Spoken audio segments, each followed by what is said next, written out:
இன்றைய கடைசி அப்படிங்கிற மாதிரி எண்டு கார்டு போட்டுக்கலாம் அப்படின்னு நாங்கள் யோசித்து முடிவெடுக்க போகும்போது தான் படிப்பு முக்கியம்னு சொன்னேன் இல்லையா, அந்த படிப்பு அந்த இடத்துல கொஞ்சம் எட்டி பார்த்துச்சு. கடன் வாங்கியாச்சு, கடன் தொந்தரவாயிடுச்சு, கையில் குழந்தை ஆகிட்டா, ஊரை சுற்றி கடன்காரங்களுக்கு பயந்துட்டு வீட்டை பூட்டிட்டு உள்ளே இருக்கிற அளவுக்கெல்லாம் பிரச்சனை இருந்தது.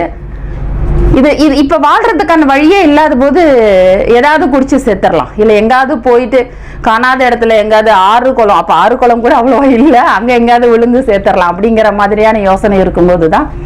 எங்கள் கணவர் சொன்ன ஒரே வார்த்தை தான், படிச்சிருக்கோம், கடன் வாங்கிட்டோம், அனுபவம் இன்மையினால வியாபாரத்தில் ஜெயிக்க முடியல, பட் பணம் வாங்கி நம்ம அதிகமாக செலவு பண்ணல, ஊரை விட்டு ஓடலை, ஆடம்பரமாக பண்ணிக்கல, நம்ம கடன்காரங்க கிட்ட எல்லாம் பேசுவோம் அப்படிங்கிறதுனால எங்களுக்கு கடன் கொடுத்தவங்களை கூப்பிட்டு வச்சு நான் தான் பேசினேன். என்னுடைய ஆஃபீஸில் வச்சு சொன்னேன், இதை மாதிரி அனுபவம் இன்மையினால பணம் போட்டு அது ரிட்டர்ன்ஸ் எடுத்து எங்களுக்கு பே பண்ண முடியல,